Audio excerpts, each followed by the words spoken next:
students, how are you all? Hope you all are doing very good. Today students, we are going to start our 15th chapter of class 2nd, which is about wind. Okay, let's start the chapter. See, very first topic is wind, that is air flow. Okay, so moving air is called wind. Wind makes the weather hot or cold, wet or dry. Wind helps us in many ways. So student, जैसे कि हमें पता है हमारे चारों तरफ air present होती है. हम एयर को देख नहीं सकते, टच नहीं कर सकते, लेकिन हम उसे फील कर सकते हैं when it moves. And moving air को ही क्या कहा जाता है? विंड कहा जाता है.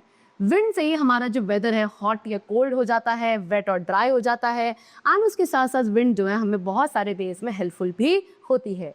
जैसे कि kites are lifted into the sky with the help of a light wind. एक हल्की सी विंड के थ्रू, हल्की सी हवा की वजह से काइट्स जो है ऊपर स्काई में लिफ्ट करी जाती है. इस तरीके से जो आप पतंग को ऊपर लेकर जाते हो in the sky, that is because of wind only.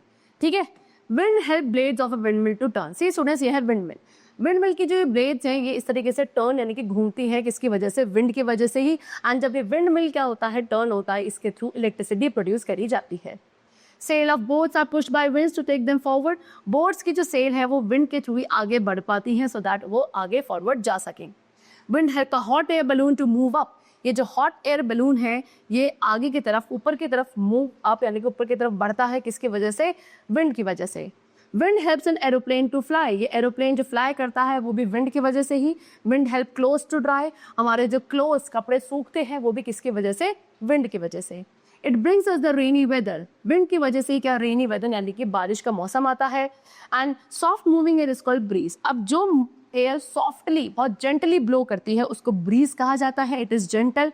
We enjoy the breeze. ठीक है, काफी अच्छी लगती है ब्रीज. हम ब्रीज को एंजॉय करते हैं. बहुत ही स्मूथली वो हवा जो चलती है उसे हम ब्रीज कहते हैं. लेकिन fast and strong wind is called gale. जब विंड बहुत फास्टली एंड स्ट्रांगली मूव करती है उसे गेल कहा जाता है. गेल से क्या होता है? स्टॉर्म यानी कि आंधी तूफान आना शुरू होता है. Storm can blow things, it can cause damage of trees and animals. Storm के थ्रू जितने भी चीजें वो सारी उड़ जाती हैं, हवा में बहने लगती हैं, है ना. ट्रीज, एनिमल्स सभी को काफी डैमेज होता है बिकॉज ऑफ स्टॉर्म.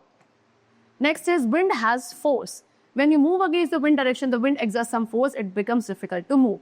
अब विंड का स्टूडेंट क्या होता है? एक फोर्स भी होता है. जब आप देखोगे, अगर आप विंड डायरेक्शन, हवा के डायरेक्शन से अगेंस्ट चलना शुरू करोगे, यानी कि हवा अगर इस डायरेक्शन में चल रही है एंड हम इस डायरेक्शन में मूव करने की कोशिश कर रहे हैं, तो विंड हमारे ऊपर एक फोर्स लगाते हैं जिसकी वजह से हमारे लिए इस डायरेक्शन में मूव करना काफी मुश्किल हो जाता है. लेकिन अगर आप विंड की डायरेक्शन में मूव करोगे तो विंड अब आपको आगे की तरफ पुश करेगी, जिसकी वजह से आपके लिए मूव करना आसान भी हो जाएगा अगर आप विंड की डायरेक्शन में ही मूव करेंगे. ओके, चलो.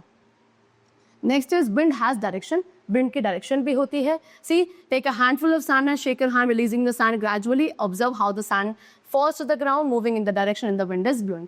आपको क्या, एक हाथ में सैंड लेनी है एंड उसके बाद अपने हैंड को शेक करना है एंड सैंड को धीरे धीरे रिलीज करना है, कुछ इस तरीके से. तो आप क्या ऑब्जर्व करोगे? सैंड जो है नीचे की तरफ गिर रही है एंड उसी तरफ में ब्लो कर रही है जिस डायरेक्शन में विंड ब्लो हो रही है.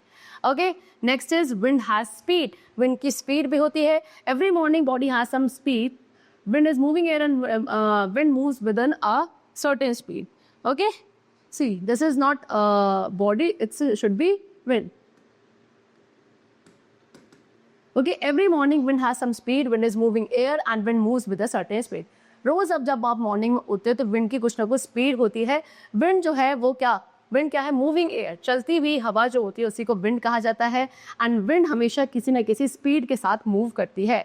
Look at this picture. आपको बोला अगर आप इस पिक्चर को देखेंगे, इसे क्या कहा जाता है? वेदर कॉक या विंड वेन कहा जाता है इस पिक्चर को. This is called weather cock or wind vane. It tells us the direction in which the wind is blowing. And ये जो weather cock है या जो wind vane है, ये हमें क्या बताता है? उस डायरेक्शन के बारे में बताता है जिस डायरेक्शन में wind is blowing or moving. Okay? चलो. So the chapter is completed. That's all for today. We'll meet you very soon. Till then, take care and thanks to everyone.